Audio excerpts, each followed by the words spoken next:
मौत कब खत्म होगी? जब जन्नत वाले जन्नत में पहुंच जाएंगे और जहन्नम वाले जहन्नम में चले जाएंगे, तब मौत को बुलाया जाएगा और कुर्बान कर दिया जाएगा। फिर एक फरिश्ता ऐलान करेगा, ऐ जन्नत वालों, अब तुम्हें कभी मौत नहीं आएगी। ऐ जहन्नम वालों, अब तुम्हें भी कभी मौत नहीं आएगी। इस ऐलान पर जन्नती खुशी से झूम उठेंगे और जहन्नमी हमेशा के लिए गम में डूब जाएंगे। जन्नत वालों के लिए खुशी ही खुशी होगी और जहन्नम वालों के लिए सिर्फ दुख और अजाब होगा। अल्लाह से दुआ है, ऐ अल्लाह, हम सबको जन्नत में जाने वालों में शामिल करे, आमीन। और इस वीडियो को दूसरों तक शेयर। दोस्तों, क्या आप जानते हैं वो 3 मुसलमान कौन से हैं जो कभी जन्नत में नहीं जाएंगे? वैसे तो एक दिन सारे के सारे मुसलमान जन्नत में होंगे, लेकिन 3 मुसलमान ऐसे जिनके ऊपर जन्नत हराम कर दी गई है। हमारे प्यारे आका सल्लल्लाहु ताला अलैहि वसल्लम ने फरमाया, 3 मुसलमानों की जन्नत से हमेशा के लिए छुट्टी कर दी गई है। पहला, मुसलसल शराब पीने वाला। दूसरा, जादू करने वाला।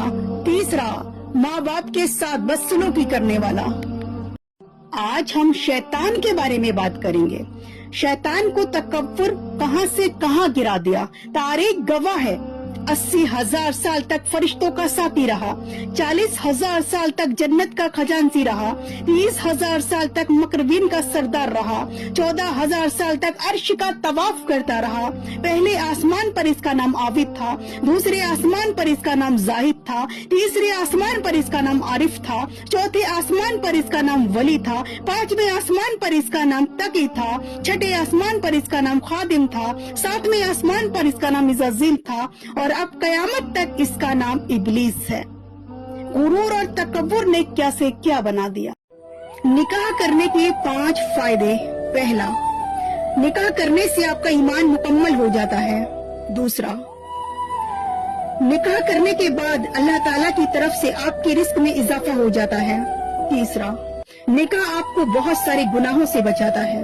चौथा, निकाह के बाद अल्लाह ताला आपको औलाद जैसी नेमतों से नवाजता है। 5वां, निकाह के बाद आपको हमसफर के रूप में एक अच्छा दोस्त मिल जाता है जो आपके सुख और दुख में साथ देता है। जन्नत में जाना चाहते हो तो मुसलमानों, इन गुनाहों से बचो।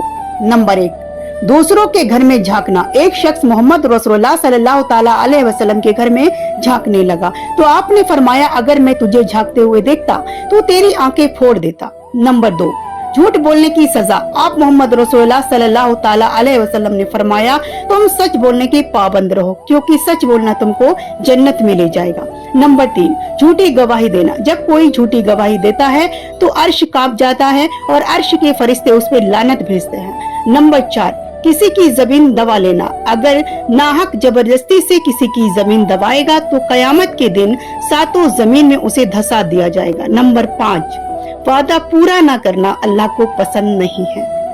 आसमान में सबसे पहला गुनाह कौन सा हुआ था? जवाब, तकब्बुर का, जो इब्लीस ने किया था, जिसे शैतान के नाम से जाना जाता है।